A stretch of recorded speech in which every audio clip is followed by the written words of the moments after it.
Right, ladies and gentlemen, MrSotko here. Welcome back to the channel. Today I got a few good news stories. It's going to be a short one, even though I always say that, and then it turns out to be like a 20-minute video. But either way, let's get right into it.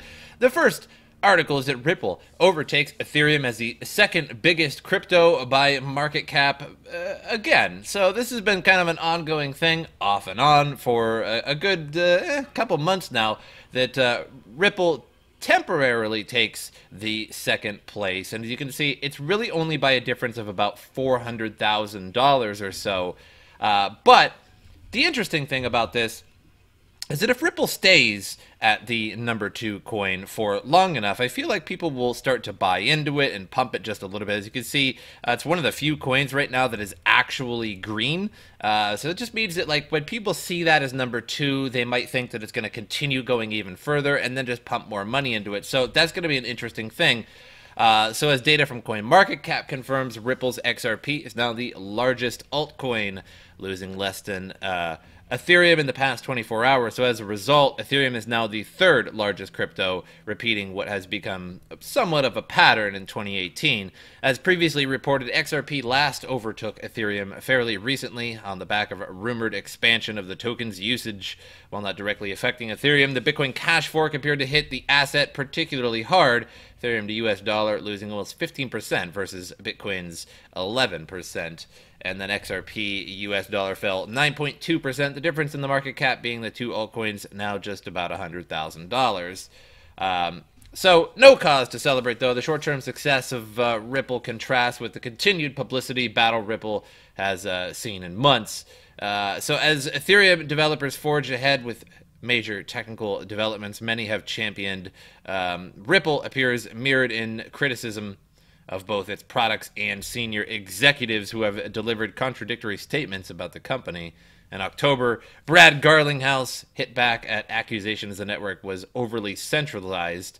Oh my God. As the CEO of the company, can't control the XRP ledger. I can't change a transaction, he said. So, nonetheless, the third-party interest in the token remains, with the Newsweek surfacing that Japan's biggest bank wishes to use it as the basis of cross-border remittance service to Brazil. So, very interesting choice. Like, Japan is like, yeah, we'll use it for Brazil. So that's kind of random. But the idea with Ripple is that it's really not a cryptocurrency. It's just more like kind of like a token, really. But it still has its use cases. A lot of banks are looking forward to using it. They're trying to get it to even more so worldwide adoption. And of course, cross-border transactions and stuff like that are a good thing. But you can kind of do that with just about any currency. Well, pretty much any crypto. But Ripple, #2 spot today. So fair enough. So suspects in a $68 million crypto pyramid scheme detained by Tokyo police. So the Tokyo police have arrested 8 men suspected of carrying out a cryptocurrency pyramid scheme, which netted them 7.8 billion yen, which is about $68 million, in both cash and crypto. So 6 of those men were arrested on Wednesday, among them a 56-year-old company executive named Kazunari Shibata. Have already admitted to the allegations. The Tokyo Metropolitan Police Department confirmed. The men stand accused of running what they claimed was a U.S. investment company called Center, for which they held seminars featuring foreign speakers and solicited investments from February to May 2017. The attendees at the seminars were promised monthly returns ranging from 3% to 20%, and additional returns and payments if they invited more investors to join the scheme. Why did anybody even join this in the first place? If somebody says you're going to get 30 to 20%, monthly returns, that's physically impossible over a given period of time. And the fact that if you invite more investors, you make more money. That's a Ponzi. That's a Ponzi scheme. That's literally a pyramid scheme. Why did anybody attend this conference, and why didn't everybody just walk out as soon as they heard 30 to 20% monthly returns and, a pyramid scheme investment? I don't know. But the police believe the suspects managed to collect cash and Bitcoin from approximately 6,000 people in 44 prefectures, with the most investments obtained in BTC. The company and its business operations were not registered with Japan's Financial Service Agency. Yeah, you think? Go figure. Which constitutes a violation of the Federal Instruments and Exchange Law. According to the police, the suspects attempted to fly under the radar and avoid prosecution by using cryptocurrencies, since crypto transactions are a gray area under the financial law. So a group of 73 victims of the alleged scam filed a lawsuit against the perpetrators last month at the Tokyo District Court, seeking around 370 million yen, 3.2 million in damages. Again, yeah, if you go to a conference and someone's like, yeah, you'll get 3 to 20% per month returns, and you get paid more if you invite more investors, well, you're getting paid from those investors. And then it can't go on like that, because even like 1% interest like per month would be like pretty incredible, like a really incredible gain, and like probably way too much over time. Anyway, so individual Ethereum mining is no longer profitable. So mining Ethereum individually with kits containing graphics processing units, or GPUs, oh my god, is no longer viable. Who'd have thought? According to analysis from U.S.-based trading and technology firm Susquehanna. So I like how it's like according to an analysis from a U.S.-based trading and technology firm. Well, can't you just like basically go to an Ethereum calculator and go and be like, oh, it's not profitable? Why do you need like analysis from a trading and technology firm to understand this? Of course, it's not profitable. Company's findings reported by CNBC on Tuesday. Of course, CNBC, is on it. You need network television to tell you if Ethereum is not profitable. Because if you need network television to tell you that Ethereum is not profitable, you never mind Ethereum to begin with. And then if you never mind Ethereum to begin with, you probably don't even know what Ethereum is. And therefore, you're just watching network television, and you don't even understand what's going on. So they indicate that the monthly profit from Ethereum mining using GPUs is now an estimated $0, down from $150 in July 2017.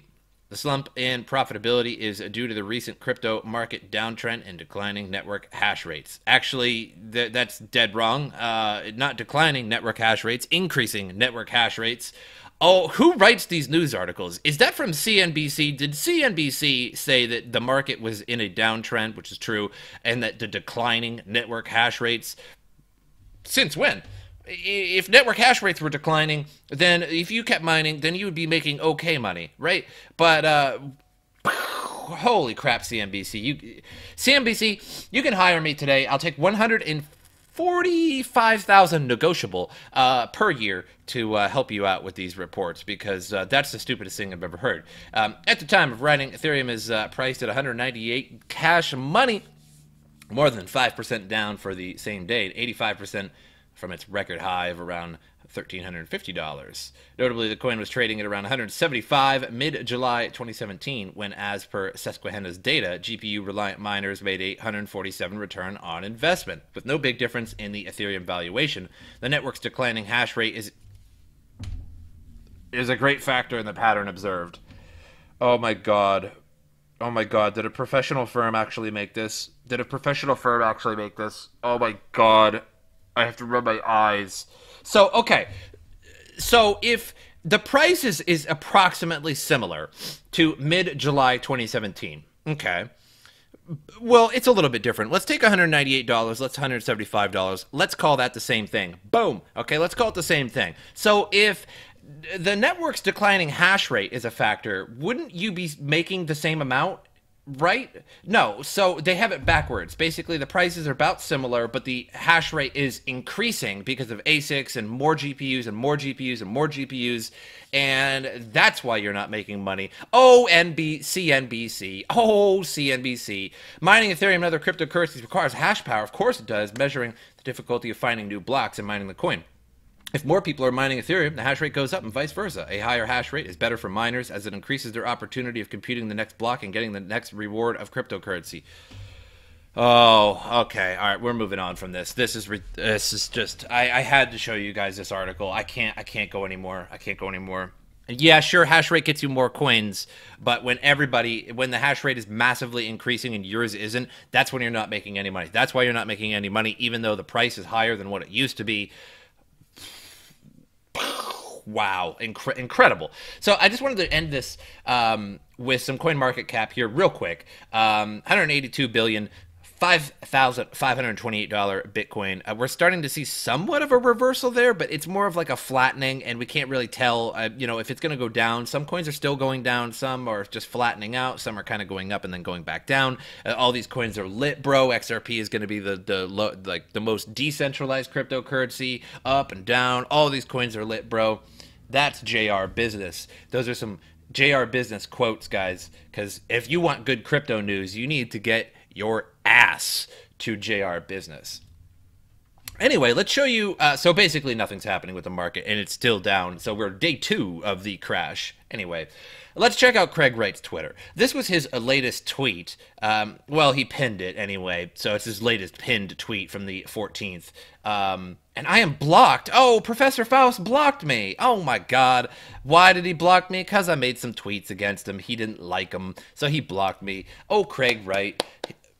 Craig Wright blocked me. I feel really special that Craig Wright blocked me. To all BTC miners, if you switch to mine BCH, we may need to fund this with Bitcoin. If we do, we will sell for US dollars. And well, we think Bitcoin market has no room. It tanks. Think about it. We will sell a lot. Consider that and have a nice day. Bitcoin at 1,000 does not faze me. So basically, they're selling all of Roger Ver, Jihan Wu, and Craig Wright, all selling their Bitcoin so that they can buy hash power for Bitcoin SV and for Bitcoin ABC, etc., for their own, whatever they are backing.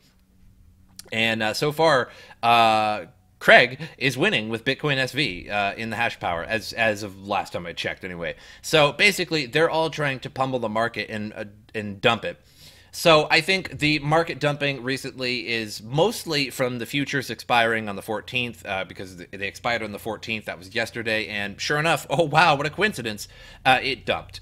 Also, it seems like a lot of whales in the industry are dumping their Bitcoin so that they can buy hash power, so that they can, get more money to pump these new Bitcoin cash forks forward. So welcome to crypto, everybody. Welcome to crypto. Anyway, I hope you guys enjoyed this episode, and as usual, I will see you guys next time.